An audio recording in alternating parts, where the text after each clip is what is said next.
আপনারা হয়তো ভাবতেছেন যে আমি এত রাতে কেন ভিডিও করতেছি। আসলে এখন রাত না, এখন সকাল 6:30টার মতো। আর আমি কাজে যাচ্ছি। আমি ইটালির রোম শহরে থাকি লাস্ট 12 বছর। তো আমার ভিডিও করার, আমি আসলে নর্মালি ভিডিও বানাই না। আসলে আজকে ভিডিও করার একটা রিজন হচ্ছিল যে আমরা মাঝে মাঝে আমাদের ফ্যামিলি, আসলে আমাদের আশেপাশের মানুষজন, বন্ধু বান্ধবরা মনে করে আমরা যারা অ্যাব্রডে থাকি তাদের লাইফটা হয়তো অনেক হ্যাপিনিং, অনেক মজার, অনেক সব কিছু। কিন্তু আসলে দূর থেকে দেখতে যতটা সব কিছু মজার মনে হয় বা সুন্দর লাগে, আসলে সামনে থেকে যে লাইফটা লিড করে সে বুঝে যে লাইফটা অ্যাকচুয়ালি কেমন। তো আমার প্রত্যেক দিন লাস্ট এই কাজটা আমি করতেছি, আমি ইটালিতে অ্যাজ এ বারটেন্ডার হিসেবে একটা ককটেল বারে কাজ করি। তো কাজটা অনেক সুন্দর, বাট আসলে আমার প্রবলেমটা হচ্ছিল আমার প্রত্যেক দিন সকাল 5:30টার দিকে ঘুম থেকে উঠতে হয়। দেন কাজে যেতে যেতে, মানে কাজে যাওয়ার জন্য সকাল 6:30টার দিকে বের হতে হয়। অ্যান্ড কাজে যে আমি 7টা বাজার 5 মিনিট আগে হয়তো ওইখানে থাকি, দেন কাজ শুরু করতে হয়।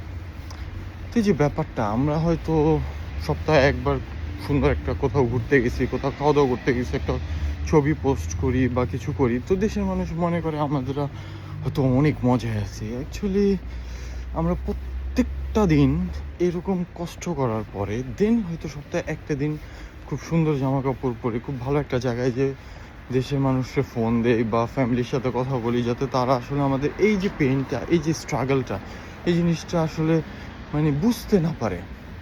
বাট কষ্টটা হচ্ছিল যে মাঝে মাঝে ফ্যামিলি বলেন, ফ্রেন্ডস বলেন বা আশেপাশে যারা আছেন, আত্মীয় স্বজন বলেন, তারা এই জিনিসটা অ্যাপ্রিসিয়েশন করে না, যে মানে অ্যাপ্রিসিয়েট করে না যে মানে ওরা যে ওইখানে আছে, ওরা যে হয়তো দেশের তুলনায় আমরা একটু ভালো টাকা ইনকাম করতেছি, কিন্তু আমাদের এর পিছনে অনেক বেশি কষ্ট থাকে, অনেক বেশি স্ট্রাগল থাকে।